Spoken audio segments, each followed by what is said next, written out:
Ratusan personil terdiri dari kepolisian jajaran Polda Sulawesi Selatan, BNN Provinsi Sulawesi Selatan hingga Satpol PP menggerebek kampung narkoba di 2 kecamatan di Makassar, Sulawesi Selatan, Sabtu dini hari. Puluhan orang diamankan usai petugas mendobrak pagar besi dari berbagai akses masuk yang tertutup rapat. Mereka yang berada di dalam ruangan bangunan berlantai 4 kocar-kacir melarikan diri. Bahkan diantaranya berupaya masuk ke dalam gorong-gorong yang penuh lumpur. Petugas menemukan alat hisap sabu yang berserakan. Bahkan dalam penyisirannya, petugas menemukan beragam senjata tajam yang disembunyikan. Penggerebekan dilatar belakangi usai tingginya peredaran narkoba. Bahkan ketiga kampung tersebut setiap harinya terlibat perang antara kelompok. Diduga kuat akibat peredaran hingga persaingan dalam menjajakan narkoba. Seluruh orang yang diamankan digiring ke Mako Polrestabes dan menjalani tes urin serta pemeriksaan guna mengetahui terkait peran masing-masing. Dari Makassar, Sulawesi Selatan, Syahrul Adiaksa, iNews melaporkan. Pemirsa, sebuah mobil minibus berpenumpang emak-emak rombongan pengantin terguling di Bangkalan, Jawa Timur. Insiden tersebut diduga akibat pengemudi yang mengalami microslip atau tertidur sesaat. Kabar terkini, kawan. Kecelakaan tunggal dialami rombongan asal Jember yang hendak menghadiri hajatan pernikahan. Minibus yang ditumpangi 10 orang ini terguling di Kabupaten Bangkalan, Jawa Timur akibat pengemudi mengantuk. Kecelakaan tunggal tersebut terjadi di ruas Jalan Pemuda Kava, Junok, Bangkalan. Mobil melaju dengan kencang dari arah Bangkalan menuju Pamekasan. Namun saat melintas di Jalan Pemuda KH, Bangkalan, sopir kelelahan dan diduga mengantuk atau alami microslip setelah perjalanan jauh. Minibus oleng hingga menabrak bahu jalan dan terguling. Korban 1 orang penumpang luka-luka dan langsung dibawa ke rumah sakit. Tim Polres Bangkalan langsung olah tempat kejadian perkara, kemudian mengevakuasi mobil minibus yang terguling agar tidak menghambat arus lalu lintas. Tiba-tiba hilang kendali, diduga pengemudi tertidur saat atau microslip, sehingga kendaraan tersebut menabrak median jalan, kemudian kendaraan terguling. Sebagian minibus rusak akibat terguling. Diimbau pengendara hati-hati saat berkendara agar kecelakaan serupa dapat dihindari. Musuh utama pengendara adalah rasa kantuk yang menyerang.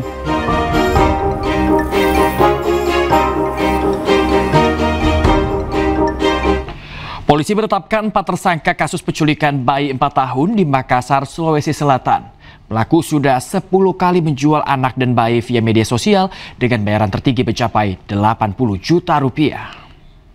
Telah terjadi penculikan. Polda Sulawesi Selatan mengungkap sindikat tindak pidana perdagangan orang lintas provinsi dalam kasus penculikan balita 4 tahun di Makassar, Sulawesi Selatan.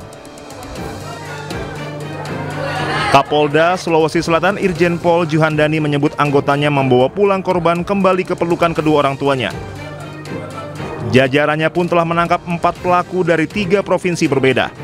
Mereka terdiri dari 3 perempuan dan 1 pria. Pelaku mengaku sudah 10 kali menjual anak dan bayi via media sosial, untuk kemudian dijual kembali oleh pelaku lainnya dengan bayaran tertinggi mencapai 80 juta rupiah. Jawa Tengah dan NH mengaku telah 3 kali menjadi perantara adopsi ilegal. Kemudian AS dan MA mengaku membeli korban dari NH sebesar 30 juta dan menjual kembali kepada kelompok salah satu suku di Jambi seharga 80 juta. Keduanya mengaku telah memperjualkan 9 bayi dan 1 anak melalui TikTok dan WA. Saat dilakukan pemeriksaan kesehatan, tidak ditemukan tanda-tanda kekerasan pada korban. Polda Sulawesi Selatan akan berkoordinasi dengan pemerintah Kota Makassar menyiapkan pendampingan medis dan psikologis pada korban. Dari Makassar, Sulawesi Selatan, Leo Muhammad Nur iNews melaporkan. Pemirsa, polisi menelusuri grup di media sosial Facebook tempat balita yang diculik di Makassar, Sulawesi Selatan diperjualbelikan. Diduga para pelaku merupakan jaringan lintas provinsi yang berada di beberapa lokasi berbeda. Aksi para pelaku diketahui terkoneksi melalui grup di media sosial Facebook. Saat ini pemirsa, polisi tengah menelusuri admin grup tersebut. Sementara itu, polisi telah menangkap 4 pelaku penculikan. 2 di antaranya tersangka diketahui beberapa kali terlibat transaksi jual beli anak dengan modus adopsi. Pengembangan ke arah sana kita masih dalam pendalaman, baik terhadap tersangka sendiri, saksi-saksi lain maupun terhadap yang lainnya seperti handphone, jaringan medsos dan sebagainya. Ya, yang jelas yang bisa kita telusuri saat ini untuk tersangka yang diamankan di Sukoharjo ini dia sudah transaksi, istilahnya sudah berhubungan dengan Mary yang di Jambi 3 kali. Sementara yang Mary ini sudah 9 kali. Tapi tidak menutup kemungkinan mungkin jumlah sebenarnya ada lebih dari itu. Tapi kita masih melakukan pendalaman. Detik-detik penangkapan dramatis pelaku sindikat tindak pidana perdagangan orang lintas provinsi, polisi tangkap 4 orang atas penjualan balita asal Sukoharjo, Jawa Tengah.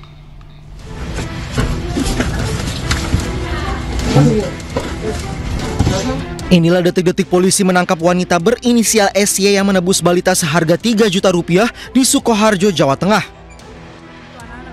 Aksi pengejaran ini berlangsung dramatis hingga pelaku tak bisa lagi mengelak saat petugas berhasil membekuknya. Anaknya mana anak? Setelah mendapati informasi terkait pelaku lainnya, petugas gabungan menangkap pelaku berinisial NH di Makassar, Sulawesi Selatan yang membawa balita dan menjualnya kepada wanita MA dan pria AS seharga 15 juta rupiah. Saat penangkapan, pelaku sempat melarikan diri dari petugas namun upayanya sia-sia. Kami mencuri anak, Bang. Astagfirullahaladzim, kami tidak mencuri anak. Jadi gimana? Setelah menginterogasi para pelaku, polisi kembali menangkap AS dan MA yang membeli korban dari NH sebesar 30 juta rupiah dan menjual kembali kepada kelompok salah satu suku di Jambi sebesar 80 juta rupiah. Usai menangkap pelaku, polisi berhasil menemukan balita yang hilang di Makassar ditemukan selamat di Jambi. Tim Liputan iNews melaporkan. Momen haru saat balita korban penculikan di Makassar akhirnya berhasil ditemukan di Jambi. Terungkap korban ternyata dijual ke suku anak dalam di Jambi seharga 80 juta rupiah.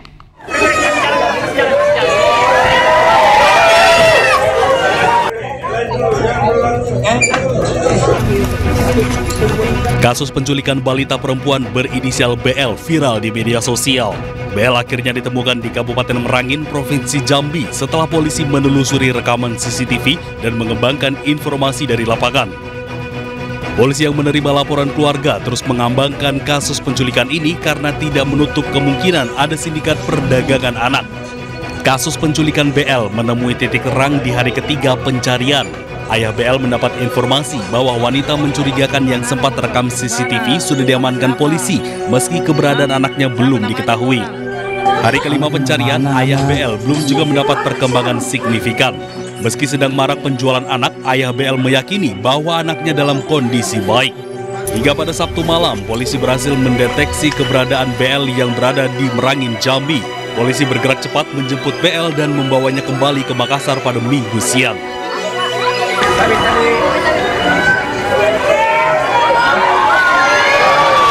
Puluhan warga dan kerabat menanti kedatangan BL. BL digendong keluar dari mobil dengan pengamanan ketat polisi. Bocah berusia 4 tahun ini langsung disambut penuh haru oleh keluarga, terutama orang tuanya. Usai menjalani pemeriksaan kesehatan, Kapolrestabes Makassar, Kombes Pol Arya Perdana, lalu menyerahkan secara resmi BL kepada pihak keluarga.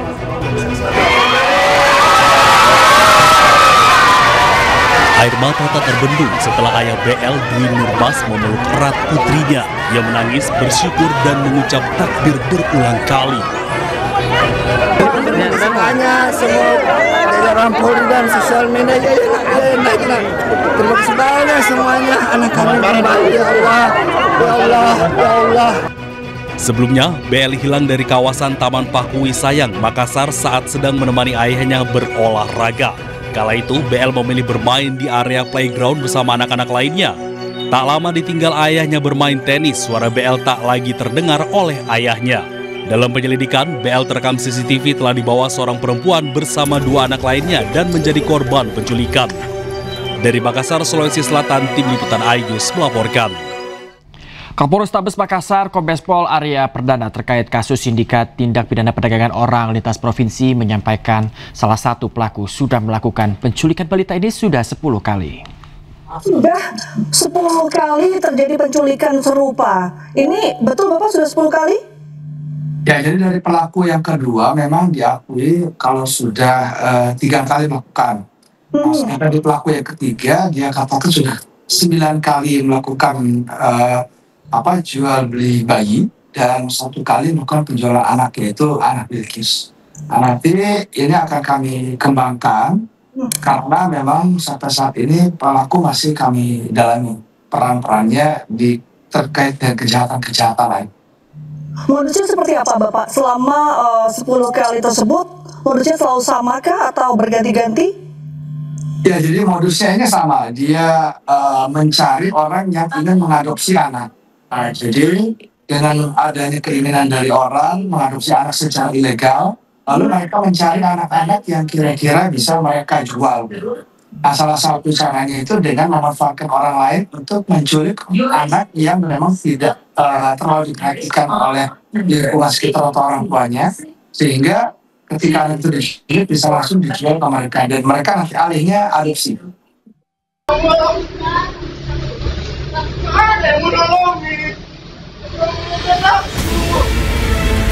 Inilah rekaman CCTV yang memperlihatkan aksi kawasan geng motor yang berjumlah 12 orang membegal seorang pemuda di salah satu warung bakso di kawasan Jalan Kapten Rahmat Budin, Gang Jagung, Kelurahan Terjun, Kecamatan Medan Marelat, Kota Medan.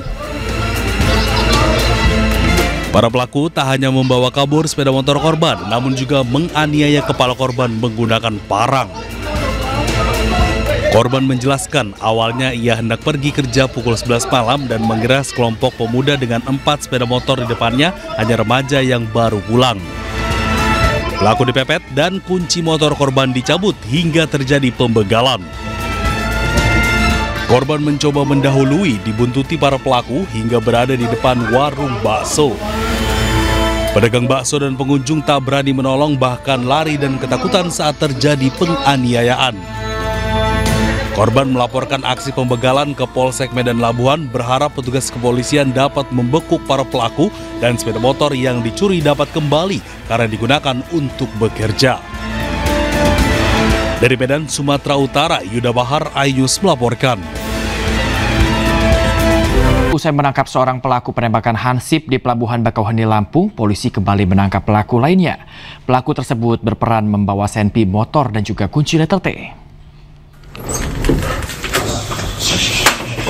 Mam, diam.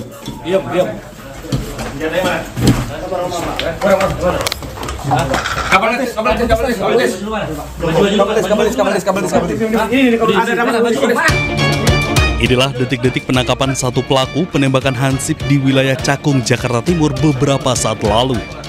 Penangkapan ini dilakukan usai aksi 2 pelaku menembak seorang hansip saat menggagalkan aksi para pelaku. Pelaku berinisial PS ditangkap di kawasan Cipayung, Jakarta Timur ini memiliki peran sebagai pembawa motor, kunci letter T hingga menyimpan senjata api. Sebelumnya seorang pelaku lain berinisial R ditangkap petugas gabungan di Pelabuhan Bakauheni, Lampung dalam upaya pelariannya. Sehingga dalam kurun waktu 12 jam pelaku pertama dengan inisial R ini sudah bisa diamankan pada saat yang bersangkutan ingin melarikan diri ke wilayah Sumatera, diamankan di Bakauheni Pelabuhan. Selanjutnya setelah pendalaman dari tersangka 1, Subdit Resmob juga melakukan pengejaran kepada tersangka 2 dengan inisial PS. Ini juga diamankan tidak lama setelah tersangka 1 diamankan. Berikut juga dengan barang bukti, termasuk pertanyaan rekan-rekan, Subdit Resmob di Treskrim juga mendalami asal-usul senjata api ini. Saat ini kedua pelaku sudah berada di Gedung Kriminal Umum Polda Metro Jaya untuk menjalani pemeriksaan dan mempertanggungjawabkan perbuatannya. Dari Jakarta, Dan Helmi Sajengbati, iNews melaporkan. Sebelumnya seorang hansip tewas tertembak saat mencoba menggagalkan aksi pencurian sepeda motor di kawasan Cakung, Jakarta Timur. Korban sempat berduel dengan pelaku sebelum akhirnya tewas ditembak.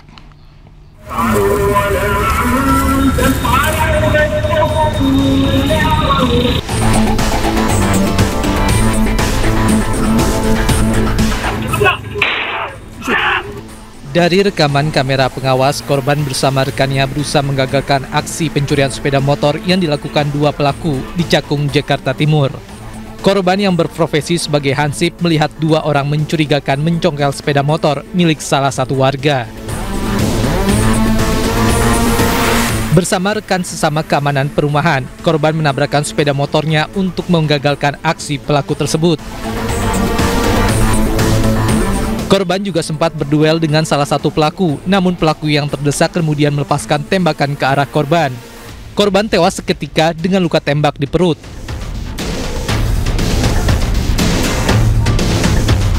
Sebelum penembakan terjadi, dua pelaku berboncengan motor sempat rekam kamera pengawas, berkeliling mencari mangsanya sekitar pukul 3:30 pagi. Pelaku mengitari area permukiman dan memantau situasi sepi hingga berhenti di satu gang dan berupaya mencuri motor warga yang terparkir di depan rumah. Namun aksi pelaku diketahui korban bersama rekannya. Kita ke informasi lainnya, pemirsa. Kabid Humas Polda Metro Jaya, Kombes Budi Hermanto, menyampaikan polisi menggeledah rumah siswa terduga pelaku ledakan SMAN 72 Jakarta. Sejumlah barang bukti disita.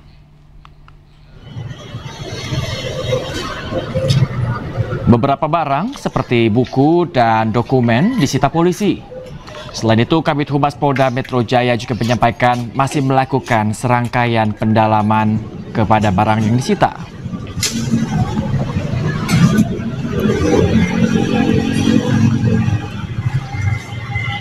Memang ada beberapa barang, buku, dokumen yang disita, diambil, dibawa oleh Puslap 4. Nanti itu akan dirinci dengan persesuaian kejadian peristiwa ini.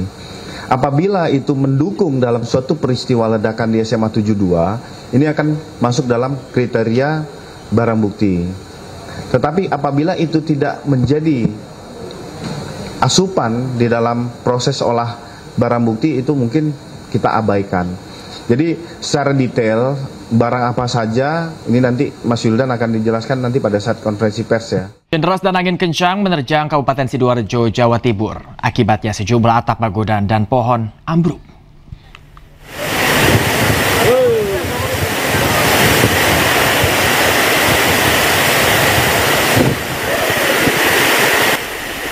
Hujan deras disertai angin kencang menerjang kawasan Waru, Kabupaten Sidoarjo, Jawa Timur.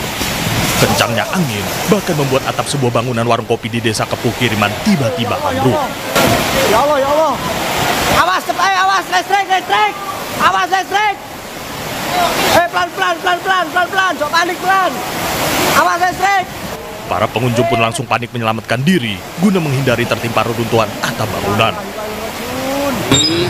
Tiba-tiba hujan lebat, nah, lalu ada angin kencang, tiba-tiba warkopnya itu ambruk. Tak lihat bahannya itu dari galvalum. Itu anginnya kencang atau bagaimana, Pak? Kencang sekali, sampai ada di sana itu ada pohon-pohon banyak yang tumbang. Hujan dan angin kencang yang melanda wilayah Sidoarjo juga merobohkan sejumlah pohon dan bangunan rumah milik warga. Atap genting bangunan pun berserakan diterjang angin. Dari Sidoarjo, Jawa Timur, Yoyo Agusta, iNews melaporkan. Akibat hujan deras yang turun sejak Senin pagi, banjir menggenangi kawasan Jati Sidoarjo, Jawa Timur. Akibatnya arus lalu lintas dari kawasan Sidoarjo Barat menuju Sidoarjo Kota macet panjang. Ya, seperti inilah pemirsa suasana Jalan Raya Jati Sidoarjo. Sejak Senin sore hingga malam, luapan air banjir masih menggenangi setinggi 50 cm. Akibat banjir, jalur utama Sidoarjo Barat menuju Sidoarjo Kota lumpuh. Karena tidak ada jalan lain, pemotor terpaksa menerobos banjir dengan cara mendorong motor mereka. Kemacetan pun tidak dapat dihindari. Walaupun banjir sudah terjadi sejak siang, namun hingga malam belum ada tindak lanjut dari Pemkab Sidoarjo untuk mengatasi banjir.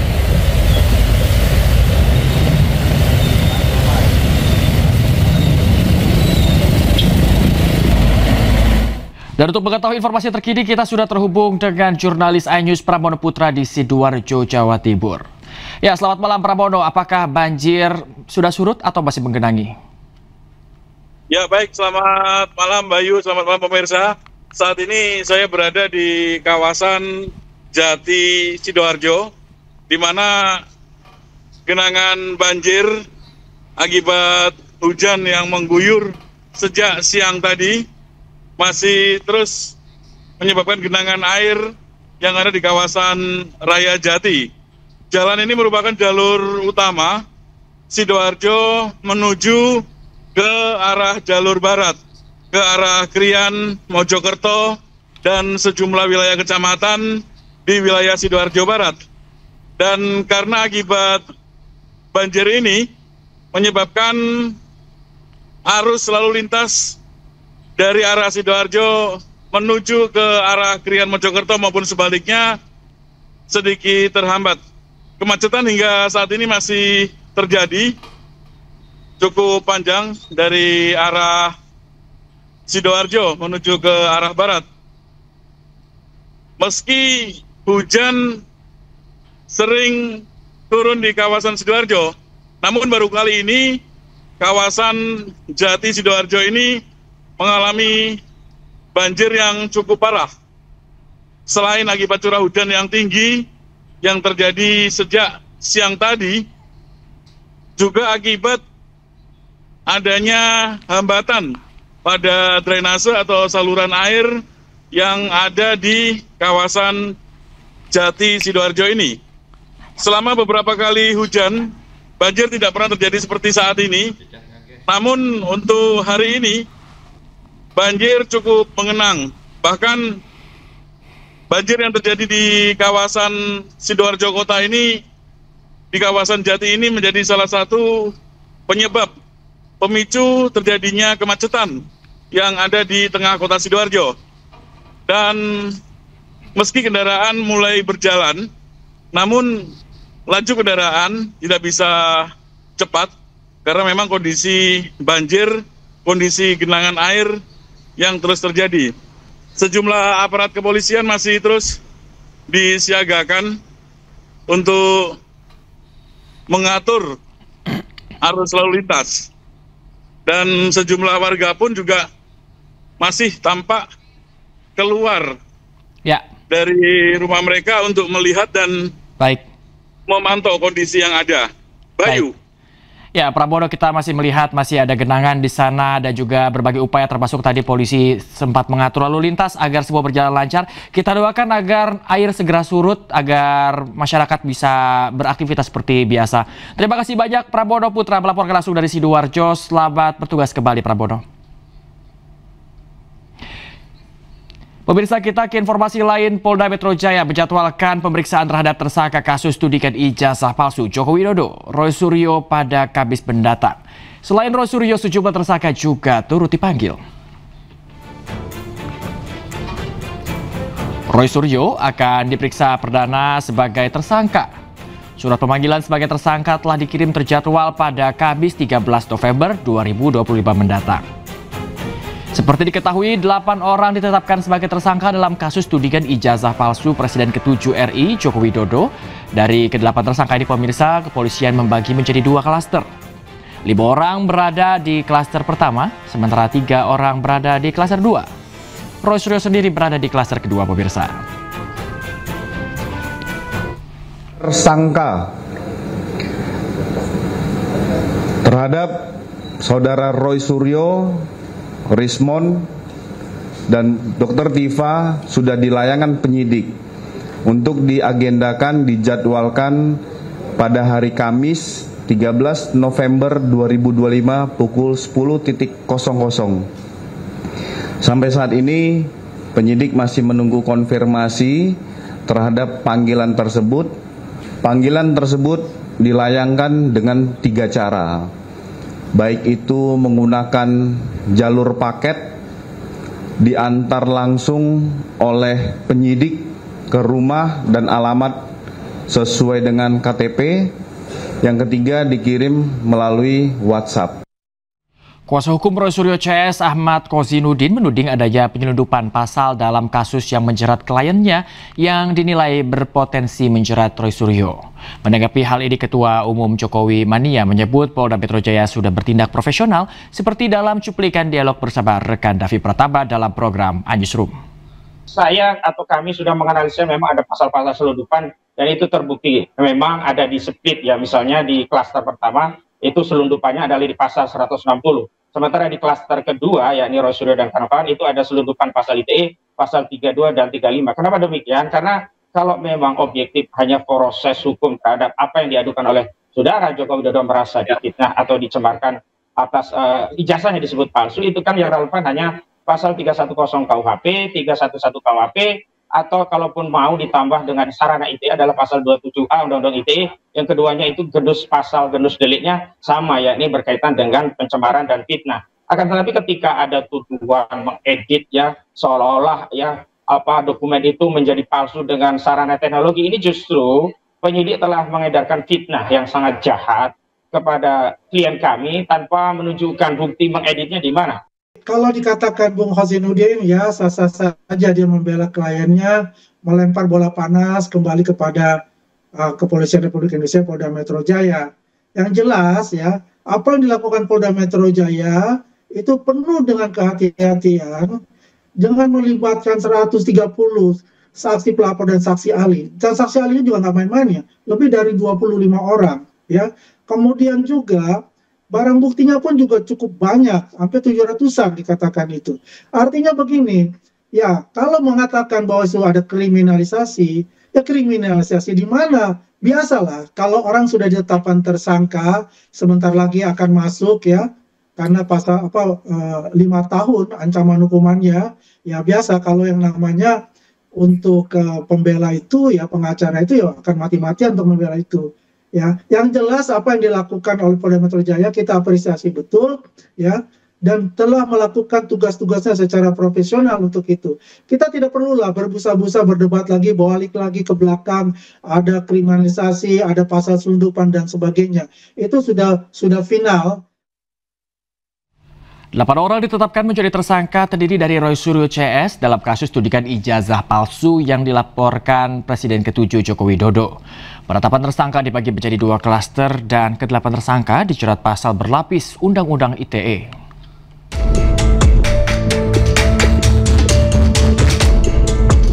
Delapan tersangka kasus tudingan ijazah palsu yang dilaporkan Presiden ke-7 Joko Widodo terbagi ke dalam 2 klaster.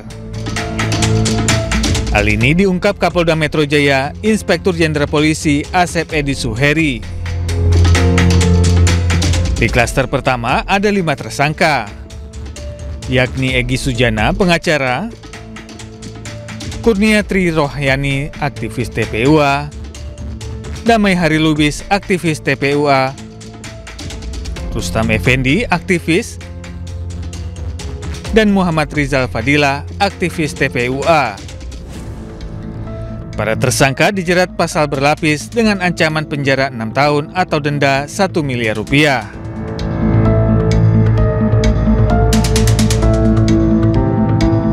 Sedangkan di klaster kedua, terdapat 3 tersangka yakni Roy Suryo, ahli telematika dan mantan Menpora,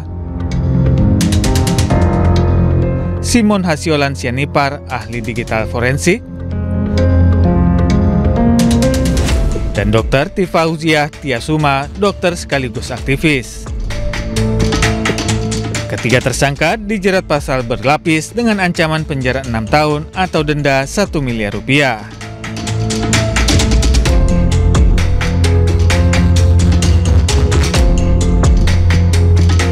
Sebelumnya, Jokowi melaporkan sejumlah nama atas pencemaran nama baik buntut tudingan ijazah palsu. Dalam laporan tersebut, ada 12 nama yang dilaporkan. Kasus ini pun mencuat setelah Roy Suryo bersama beberapa pihak menggugat keaslian ijazah sarjana Jokowi dari Fakultas Kehutanan Universitas Gadjah Mada. Dari Jakarta, Tim Liputan iNews melaporkan. Para tersangka peserta berkas perkara kasus dugaan korupsi pengadaan laptop dilimpahkan ke Kejaksaan Negeri Jakarta Pusat untuk segera disidangkan. Petugas Kejaksaan Agung mengawal ketat 4 tersangka kasus korupsi pengadaan laptop Chromebook dalam program digitalisasi pendidikan tahun 2019 hingga 2022 ke Kejaksaan Negeri Jakarta Pusat. Keempat tersangka terdiri dari Mendikbudristek periode 2019 hingga 2024 Nadiem Makarim, Sri Wahyuni selaku Direktur Sekolah Dasar Kemendikbud 2020 hingga 2021, Bulat Syah, Direktur Sekolah Menengah Pertama sekaligus kuasa pengguna anggaran Kemendikbud tahun 2020 hingga 2021, dan Ibrahim Arif selaku mantan konsultan Kemendikbudristek. Pasca penyerahan ke Kejari, selama 20 hari ke depan berkas akan dilimpahkan ke Pengadilan Negeri.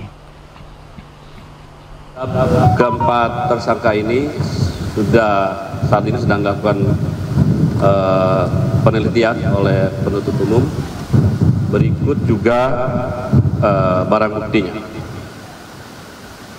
Terkait perkara ini nanti sekarang sepenuhnya ada di penuntut umum pada Kejaksaan Negeri Jakarta Pusat, dan penuntut umum mempunyai kewenangan 20 hari ke depan yang nantinya akan segera dilimpahkan ke Pengadilan Negeri Tipikor. Hanya ingin mengucapkan terima kasih kepada pihak kejaksaan yang sudah menyelesaikan tahap pemeriksaan. Saya juga ingin bilang, karena ini Hari Pahlawan ya, saya jadi keinget waktu upacara di Kemendikbud itu mengenang para pahlawan tanpa tanda jasa, yaitu guru-guru. Jadi saya ingin mengucapkan salam hormat kepada guru se-Indonesia. Saya alhamdulillah sehat walaupun ini masa yang sulit buat saya karena terpisah dengan keluarga, dan 4 anak saya masih sangat kecil, jadi masih sangat membutuhkan ayahnya.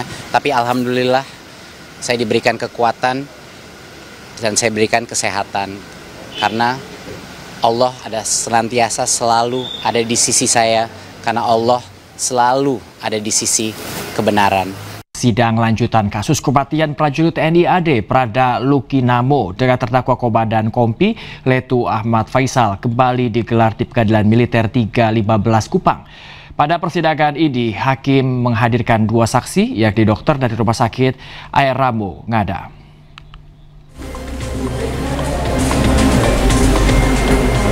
Sidang lanjutan kasus kematian prajurit TNI Prada Lukinamo kembali digelar di Pengadilan Militer 315 Kupang dengan agenda pemeriksaan saksi.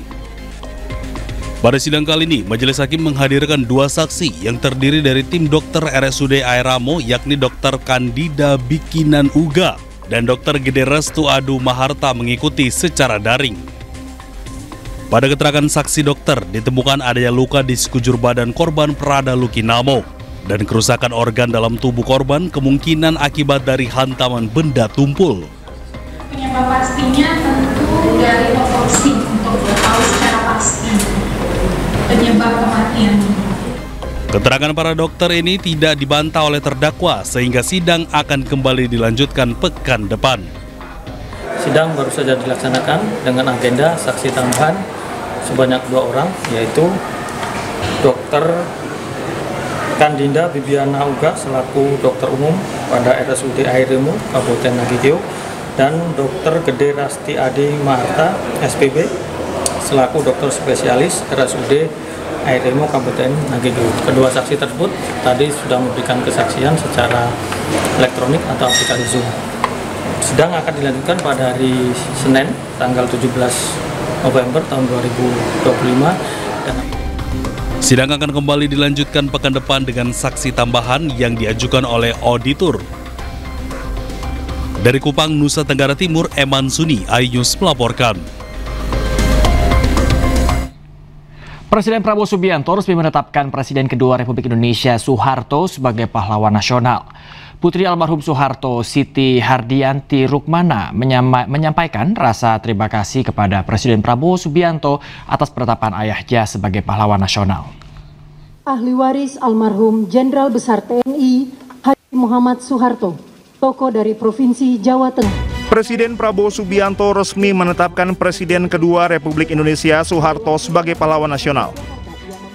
Ketiga anak almarhum Soeharto yakni Siti Hardianti Rukmana atau Tutut Soeharto, Bambang Triatmojo, dan Siti Hediati Haryadi atau Titik Soeharto saling berpelukan hangat dalam prosesi upacara penganugerahan gelar pahlawan nasional di Istana Negara Senin pagi.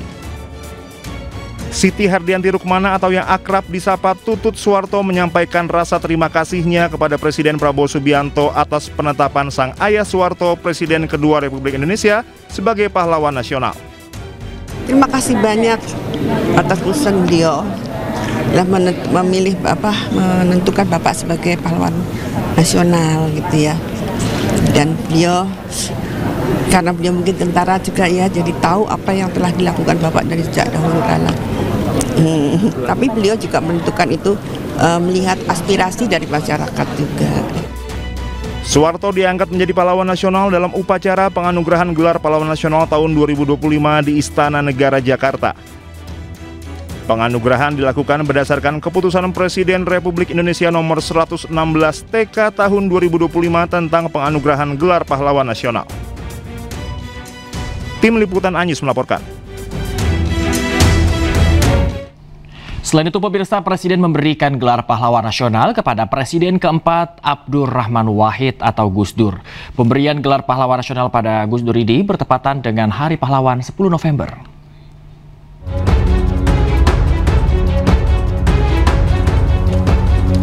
Presiden keempat Republik Indonesia Abdurrahman Wahid resmi mendapatkan gelar pahlawan nasional dari Presiden Prabowo Subianto. Pemberian gelar pahlawan ini bertepatan dengan Hari Pahlawan Nasional.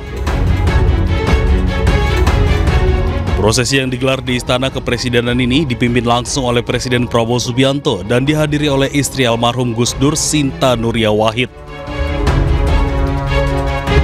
Kedua dan seterusnya ditetapkan di Jakarta pada tanggal 6 November 2025. Presiden Republik Indonesia Prabowo Subianto. Lampiran Keputusan Presiden Republik Indonesia nomor 116 TK tahun 2025, nomor urut 1, almarhum Kiai Haji Abdurrahman Wahid, tokoh dari Provinsi Jawa Timur. Gus Dur ditetapkan sebagai pahlawan nasional bersama dengan 9 tokoh lain. Beberapa di antaranya adalah Presiden kedua Soeharto, mantan Menteri Luar Negeri Mokhtar Kusuma Atmaja, dan aktivis buruh era Orde Baru Marsina. Dari Jakarta, Tim Liputan iNews melaporkan. Gelar pahlawan nasional disematkan kepada aktivis buruh Marsina.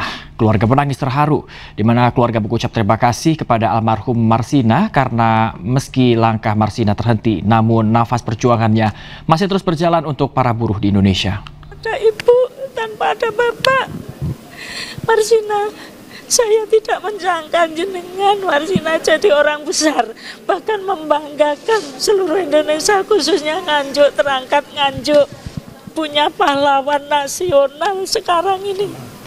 Dan Marsina sebagai pahlawan buruh juga pahlawan mungkin yang termuda. Ahli waris almarhumah Marsina, tokoh dari Provinsi Jawa Timur, pahlawan bidang perjuangan sosial dan kemanusiaan. Gelar pahlawan nasional disematkan kepada aktivis buruh Marsina. Keluarga menangis terharu. Keluarga tak bisa membendung air mata atas penghargaan tinggi yang diberikan pemerintah Indonesia kepada Marsina.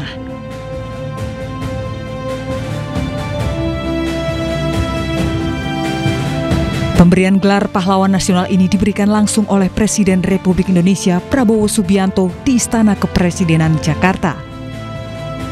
Keluarga Marsina juga berterima kasih kepada pemerintah yang telah memberikan penghargaan untuk Marsina dan berharap pada pemerintahan Presiden Prabowo untuk selalu memperjuangkan kaum buruh.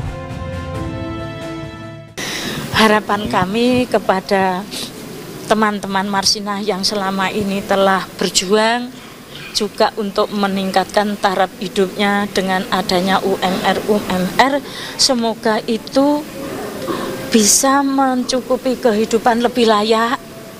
Tidak zaman dulu seperti dulu makan aja sering satu hari hanya 2 kali. Insya Allah pemerintah bisa mensejahterakan kaum buruh yang ada di Indonesia, juga memikirkan nasibnya. Jangan ada PHK.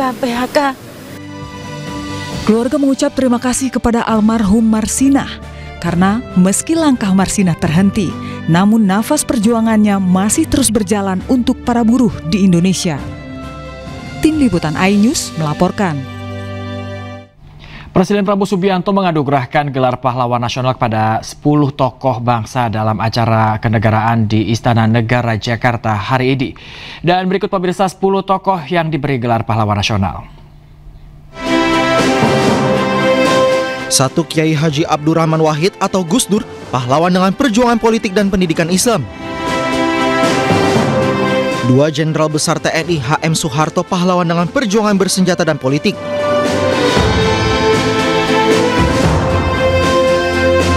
3. Marsina, pahlawan dengan perjuangan sosial dan kemanusiaan. 4. Profesor Dr. Mokhtar Kusuma Atmaja, pahlawan dengan perjuangan hukum dan politik.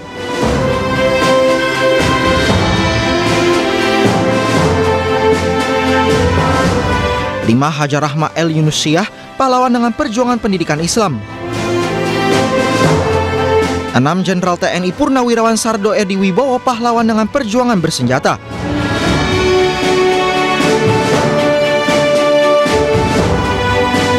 7. Sultan Muhammad Salahuddin, pahlawan dengan perjuangan pendidikan dan diplomasi. 8. Syaikona Muhammad Khalil, pahlawan dengan perjuangan pendidikan Islam. 9. Tuan Ronda Haim Saragih, pahlawan dengan perjuangan bersenjata. 10. Zainal Abidin Syah, pahlawan dengan perjuangan politik dan diplomasi. Ini kita beranjak ke informasi mancanegara. Badai besar kembali menghantam Filipina dan menimbulkan kepanikan di berbagai daerah pemirsa. Sedikitnya 8 orang tewas, sementara jutaan warga terpaksa mengungsi.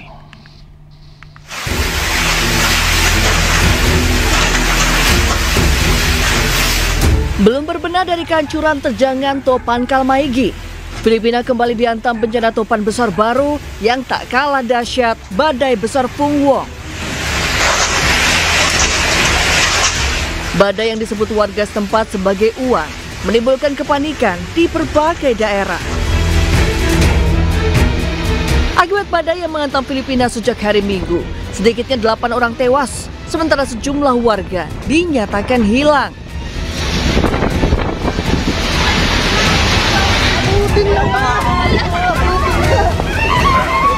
Menurut Badan Meteorologi Filipina, kecepatan angin siklon tropis ke-21 yang melanda Filipina tahun ini mencapai 185 km per jam dan hembusan hingga 230 km per jam.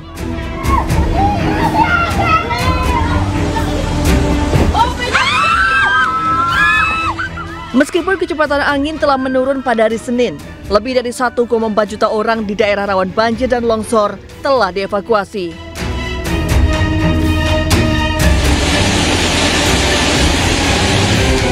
Sebelumnya, badai besar Kalmaigi menghantam sejumlah wilayah Filipina dan memicu banjir bandang. Sedikitnya 200 orang tewas, sementara ribuan keluarga kehilangan tempat tinggal.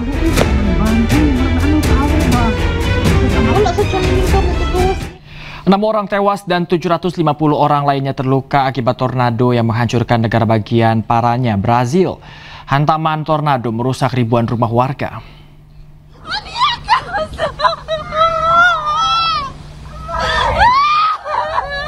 Seorang warga Rio Bonito do Iguaçu, negara bagian Paranya, Brazil, meratapi rumahnya yang hancur pemirsa.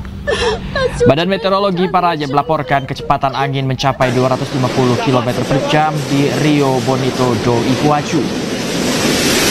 Akibat bencana ini, pemerintah Brazil menetapkan kondisi darurat bencana di Paranya.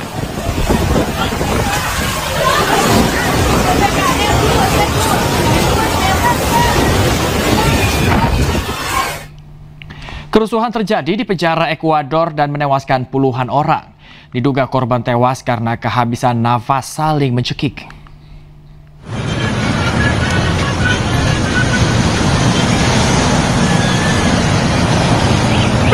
Sedikitnya 31 orang meninggal dalam kerusuhan di sebuah penjara Machala di Ekuador. Dari pemberitaan lokal setempat menyatakan bahwa puluhan orang ditemukan meninggal pada Minggu sore. Petugas yang datang langsung mengevakuasi jasad dan petugas medis forensik memverifikasi informasi yang sudah beredar. Diketahui penjara-penjara Ekuador telah menjadi pusat operasional bagi geng-geng pengedar narkoba yang bersaing. Diduga kerusuhan bermula sekitar pukul 3 pagi waktu setempat. Diduga narapidana saling mencekik dan meninggal karena kehabisan nafas.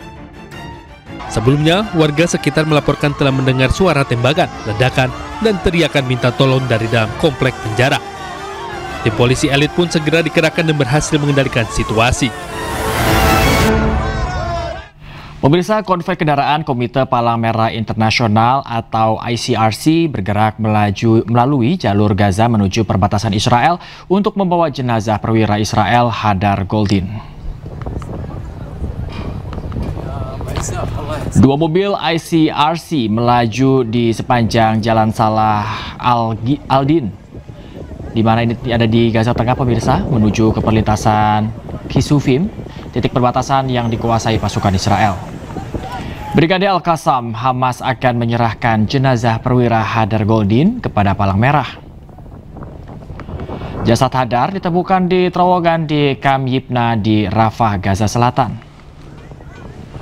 Goldin, letnan di Brigade Givati, hilang selama konflik Israel-Hamas tahun 2014 lalu. Jika terkonfirmasi, berarti masih ada 4 sandera Israel yang ditahan di jalur Gaza.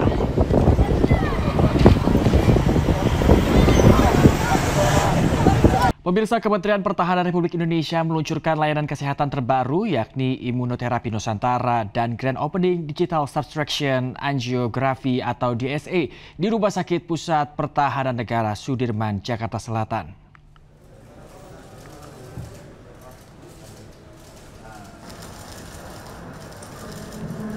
Peluncuran program terbaru di bidang kesehatan ini sebagai bagian dari komitmen pemerintah membangun sistem kesehatan modern bagi prajurit TNI dan masyarakat umum. Kehadiran imunoterapi Nusantara diharapkan mampu meningkatkan kemampuan tenaga medis militer serta memberikan pelayanan cepat dan akurat bagi keselamatan prajurit TNI dan rakyat Indonesia. Layanan ini dipimpin oleh Penasehat Khusus Presiden Bidang Kesehatan, Terawan Agus Putranto. Menhan Syafri Samsudin ini menyampaikan program ini merupakan langkah nyata untuk meningkatkan kesehatan prajurit dan masyarakat umum. Kita tadi memulai, saya kebetulan diminta untuk mencoba diambil darah 40 cc, kemudian diolah di lab, kemudian nanti setelah 5 hari, 7 hari, baru disuntikan kembali. Semoga ini bisa memberi berkah kepada kita semuanya kesehatan untuk bisa melanjutkan tugas kita.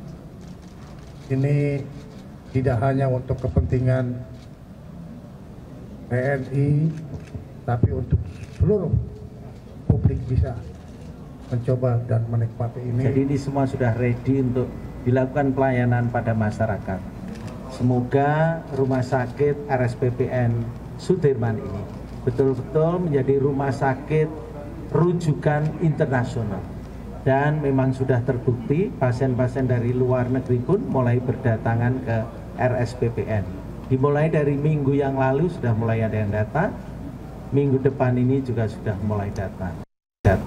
Informasi olahraga pemirsa, laga lanjutan Liga Futsal Profesional 2025-2026 pekan kelima yang digelar di Gor Nambo Jaya Sport Center Karawaci, Tangerang, Banten menyuguhkan pertandingan seru dan menarik. Unggul FC, Pangsuma FC, Favage Banua FC, dan Cosmo JNE FC berhasil mengalahkan lawan-lawannya dengan skor telak.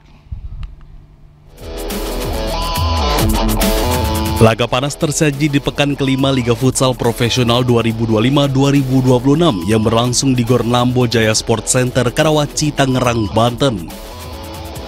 Pada pertandingan pertama mempertemukan Unggul FC melawan Halus FC.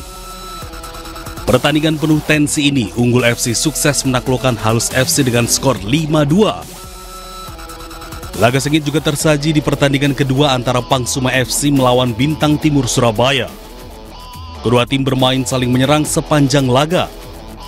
Namun hingga akhir peluit dibunyikan, kedudukan skor 4-2 untuk kemenangan Pangsuma FC. Di pertandingan ketiga, Favage Banua FC berhasil menumbangkan tim kuat Black Steel FC dengan skor mencolok 5-2. Kemenangan ini menjadi bukti kebangkitan Favage Banua yang tampil dominan sepanjang laga. Di pertandingan keempat, Nanzabi Family FC melawan Asahan FC. Kedua tim bermain saling menyerang sepanjang laga. Namun sayangnya penampilan memukau kedua tim ini harus berakhir imbang dengan skor 4-4. Di pertandingan kelima, duel sengit tersaji antara Cosmo JNE FC melawan Rabbit FC. Cosmo JNE FC tampil ganas dan menguasai jalannya pertandingan. Tampil menyerang, Cosmo JNE FC sukses mengamankan 3 poin usai menaklukkan Rabbit FC dengan skor meyakinkan 8-1. Tim Liputan iNews melaporkan. Timnas Indonesia U22 akan kembali memulai persiapannya menuju SEA Games 2025 Thailand pada Desember mendatang. Kali ini sebanyak 30 pemain dipanggil pelatih Indra Syafri untuk menjalani pemusatan latihan skuad Garuda Muda.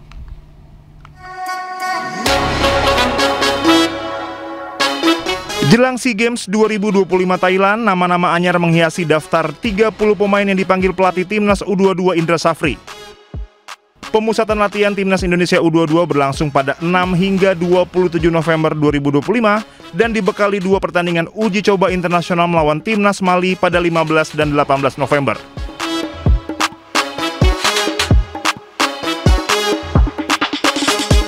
Di posisi penjaga gawang ada Cahya Supriyadi, Muhammad Ardiansah, Dava Fasya, dan Ikram Al-Ghifari.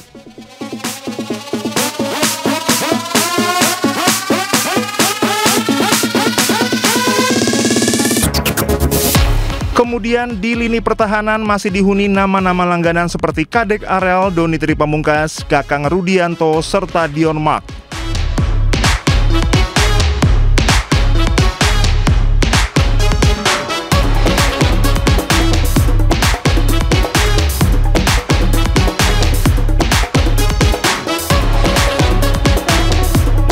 Menariknya, Indra Syafri memanggil Ivar Yener untuk mengikuti pelatnas Timnas Indonesia U22.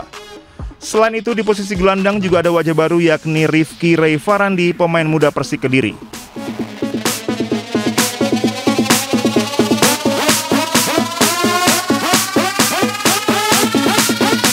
Pemain depan yang kali ini dipanggil juga cukup menyita perhatian.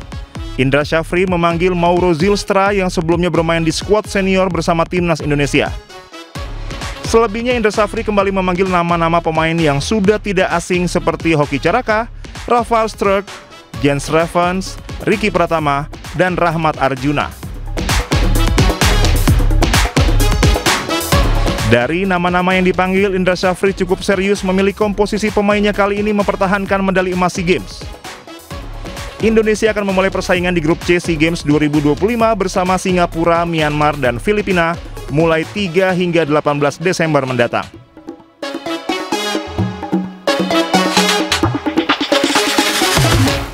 Tim U23 Indonesia mematangkan persiapan mereka menjelang SEA Games 2025 yang digelar di Thailand. Medali emas menjadi target skuad Garuda Muda. Pemirsa, usai sudah kebersamaan kita dalam iNews malam hari ini. Temukan informasi-informasi terbaru lainnya di www.inews.id. Cuplikan tayangan berita Ajus dapat Anda saksikan kembali di kanal YouTube @officialajus. Mewakili kerabat kerja yang bertugas, saya Bayu Pradana pamit undur diri. Terima kasih, selamat beristirahat, selamat malam, dan sampai jumpa.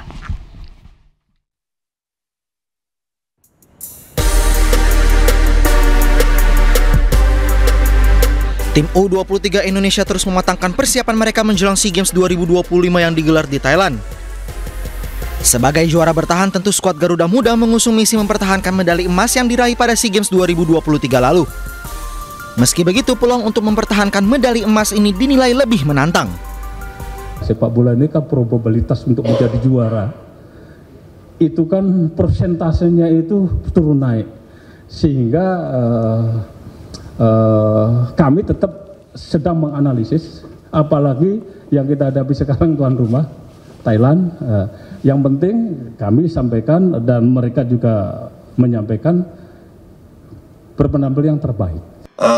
Tentu dengan skema yang ada dan juga tentu dengan roadmap yang sudah disampaikan jauh-jauh hari oleh Coach Indra agar supaya bisa mempersiapkan tim ini dengan baik, dikarenakan kan memang kita tahu bahwa SEA Games ini boleh dikatakan sangat berat yang akan kita hadapi dikarenakan pelaksanaannya di Thailand. Pasti kalau kaitannya dengan target ya pastinya kita harus mempertahankan. Tapi ingat, mempertahankan itu lebih sulit ya daripada meraih. Tetapi karena ini adalah momentumnya sangat tepat, dikarenakan pemain-pemain yang kita panggil ini boleh dikatakan punya kualitas yang sangat baik ya. Indonesia sendiri menargetkan finish di posisi 3 besar klasemen akhir SEA Games 2025 dengan minimal 80 emas. Meski begitu, evaluasi terhadap setiap cabang olahraga termasuk sepak bola masih terus dilakukan untuk memastikan target akhir di pesta olahraga se-Asia Tenggara itu.